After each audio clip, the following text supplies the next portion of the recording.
happening now. Nobody's ever seen. And it is a national tragedy that Joe Biden, Crooked Joe, he's more interested in where's the money coming from.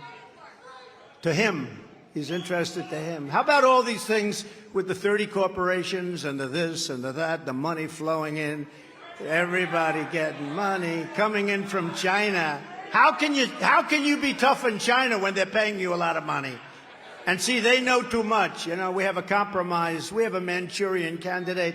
They know too much. So he can't be tough in China. That's why he allows blimps flying over the country, right over our nuclear sites. Let them come in. Let them take pictures. Oh, don't do anything about it. They'll tell everybody who's giving me all that money. He's a compromised candidate. And I'll tell you something. Out of respect for the office of president, I didn't talk this way 5 weeks ago, 6 weeks ago. I felt very badly about what was going on. But out of respect for the office of the president, I wouldn't have said the way I talk. He's a crooked person. He's a totally dishonest guy. So we'd say things, but I even changed his name. I took it away from Hillary. We call him Crooked Joe. Instead of Sleepy Joe, we call him Crooked Joe. I retired it. That was a great day for Hillary. Instead of Crooked Hillary, I said, we're removing the name from Crooked Hillary. Now we call her Beautiful, Beautiful Hillary. She's a beautiful woman. And we're giving it to Biden because he's a crooked person. But out of respect for the office, I would never have said that to this extent. And I never did. But now they indicted your president, your former president, who is very popular, 75 million people. They indicted him. So now they ripped off the top, they took the gloves off, and we can say whatever we want. And I'll tell you what, what he's done is a scandal the likes of which this country has never seen, and the fake news hates to talk about it. But it's a horrible thing that Crooked Joe Biden has spent nearly $1 billion to house illegal aliens and foreign migrants who are pouring into our country. It's an invasion of our country. We had the safest border in history. Now we have the worst border probably in the world. But to house illegal aliens and foreign migrants in expensive luxury hotels, the best hotels in the country in many cases, while more than 33,000 Americans who have served this nation in uniform are homeless on our streets, okay? On day one, I will sign an executive order to cut off Joe Biden's massive spigot of funding for the shelter and transport of illegal aliens, which our country can't handle.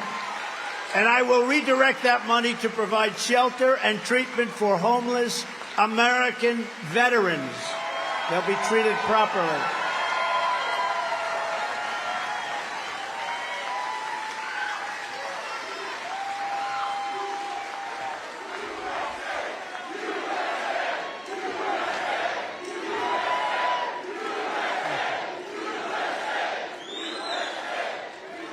Thank you very much. Furthermore, I will finally hold accountable all of the failed leaders and television generals who gave us Joe Biden's catastrophe in Afghanistan 2 years ago this month. In my opinion, you know, I watched a lot of the parents. I spoke to many of those parents. I called them when it happened. What a horrible thing, and what they've gone through. There was no way that was going to happen. You know, we were going out, but we were going to get out with strength, with dignity. What they did when they took the soldiers out first. No, you take the soldiers out last. You take them out last. We went 18 months without one soldier being killed. I spoke to the head of the Taliban. I said, don't do it, Abdul. Don't do it, Abdul. Same man who's still running it. But when you think of that horrible event, leaving untold numbers of Americans behind, 13 dead warriors, 35 horrifically wounded, nobody talks about them, but horrifically wounded warriors, and $85 billion worth of the finest military equipment on the planet, bought by me.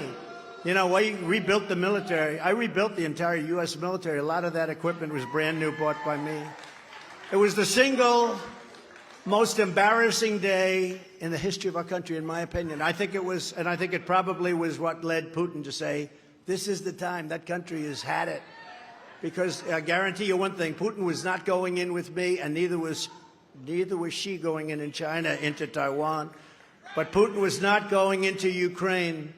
And we talked about it, too. And I got along with them great. They hate to hear, you got along with them. Yeah, it's always nice to get along. And, you know, nobody was rougher. Look, I ended the pipeline. Nobody ever heard of Nord Stream 2, right, Brian? Nobody heard of Nord Stream 2. I said Nord Stream 2, nobody knew. That's a pipeline going to Germany and taking care of all of Europe. I ended it. It was dead. And then Biden approved it his first week. So what's going on there? Under my leadership, we were leaving Afghanistan with dignity and strength, and we would not, under any circumstances, what that was surrender and humiliation. That's what it was. I think it was the most embarrassing day in the history of our country. And we had it so solid. They weren't shooting at us. They knew better because they knew they were going to get absolutely decimated if they did.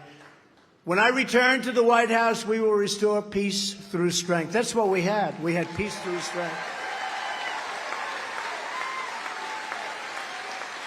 I'm the only president in many, many decades, like 8 decades, like many, many years, that didn't have any wars. We got out of wars, and we won wars. We beat ISIS. We won wars.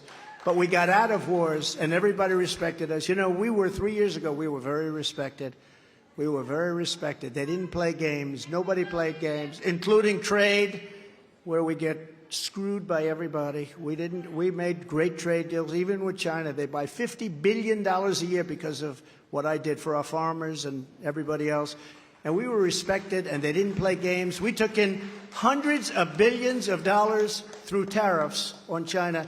No other president took in 10 cents. Hundreds of billions of dollars. They were not too fond of me, but I got along with President Xi also. We gave... You know, I just looked today. I just said, look it up. I was in the plane coming up. I say, look it up. What do we give Afghanistan? Does anybody have that note? I think I gave it to Corey. We give Afghanistan now billions of dollars. I said, I didn't know that. Billions of dollars in aid. A number that is so astronomical, and this goes on a yearly basis, and they need it for humanitarian and all of that. That's good. But let them give us back our equipment. They ought to give us back some of our equipment. You know, we're giving them $2.7 billion and $3 billion and $2 billion. I thought it would say maybe nothing, or maybe $100 million, or maybe something little. But the numbers are astronomical, what we give to Afghanistan.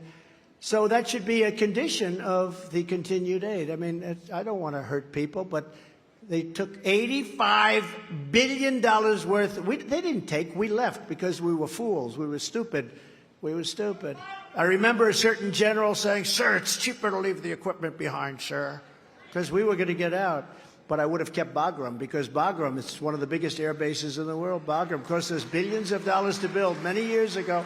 And Bagram is 1 hour away from where China makes their nuclear, forget Afghanistan, where China makes their nuclear weapons. It's in Afghanistan. And they left Bagram. Late at night, they left the lights on.